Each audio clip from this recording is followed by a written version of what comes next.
Salut! Tu sais ce qui fait la différence entre un texte ordinaire et un texte qui te touche vraiment? Des figures de style. Quand tu dis j'ai une faim de loup ou je meurs de soif, tu utilises déjà des figures de style sans le savoir. Aujourd'hui, on va explorer ensemble les 5 grandes familles de figures de style. Oui, 5 familles, comme 5 outils magiques que les auteurs utilisent pour donner vie à leur texte. Et tu vas voir, une fois que tu les connais, tu les verras partout. Prêt pour ce voyage? C'est parti! Les figures d'analogie, celles qui créent des ressemblances. Ces figures comparent des choses entre elles pour créer des images dans notre esprit. La comparaison, on rapproche 2 éléments avec un mot outil visible. Exemple, elle est belle comme le jour. Repère les outils de comparaison, comme, tel, semblable à, pareil à, ressemble à, on dirait, à la manière de, etc. La métaphore, c'est une comparaison directe sans outil.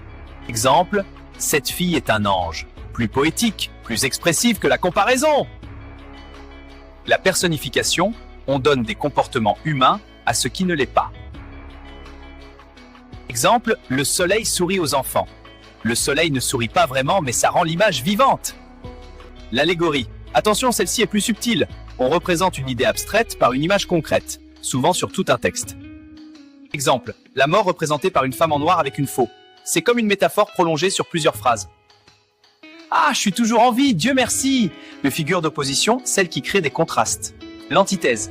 On oppose 2 idées dans une même phrase pour créer un contraste fort. Exemple, certains ont tout, d'autres n'ont rien. Le contraste rend l'idée plus frappante. L'oxymore. Attention, c'est différent. On associe 2 mots contradictoires côte à côte.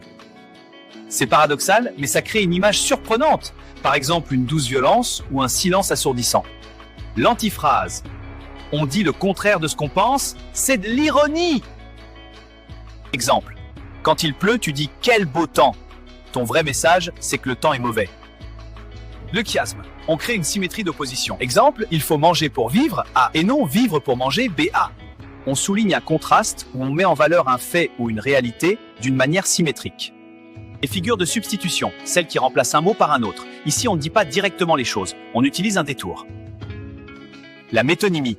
On remplace un mot par un autre qui a un lien logique avec lui. Exemple, boire un verre, on boit le contenu, pas le verre. Autre exemple, toute la ville en parle, ce sont les habitants, pas les murs.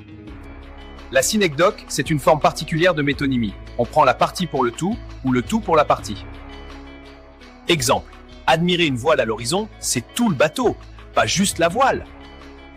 Le Maroc a perdu le match, ce sont les joueurs, pas le pays entier. La périphrase, c'est remplacer un mot simple par plusieurs mots. Par exemple, le roi des animaux pour dire le lion. La ville lumière pour dire Paris. Ça évite la répétition et ça embellit le texte. Les figures d'atténuation, on adoucit la vérité. L'euphémisme, c'est pour ne pas choquer. La litote, c'est dire moins pour suggérer plus, souvent avec une négation.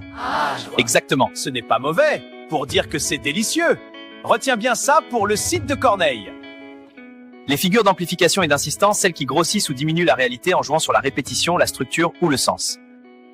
L'hyperbole, on exagère volontairement pour insister. L'exemple célèbre de « je meurs de faim ». Tu ne vas pas vraiment mourir, mais ça montre que tu as très faim. Un autre exemple, « je t'ai répété 100 fois ». La gradation, on présente les mots dans un ordre croissant ou décroissant. Exemple, je suis fatigué, épuisé, anéanti. Chaque mot est plus fort que le précédent. Ça crée une intensité. L'anaphore. On répète le même mot au début de plusieurs phrases ou vers. Exemple, Paris, Paris outragé. Paris brisé. Paris martyrisé. La répétition crée un rythme et insiste sur l'émotion. La répétition. Simplement répéter un mot ou un groupe de mots pour insister. Répéter pour insister, oui. Exemple, jamais, jamais je n'accepterai. L'énumération, on liste plusieurs éléments pour créer une accumulation. Ils possèdent des maisons, des voitures, des bijoux, des terres. Le parallélisme, on construit 2 phrases avec la même structure. Exemple, tel père, tel fils. L'harmonie de la construction renforce le message. Méthode pour l'examen régional. Comment analyser une figure de style en 3 étapes?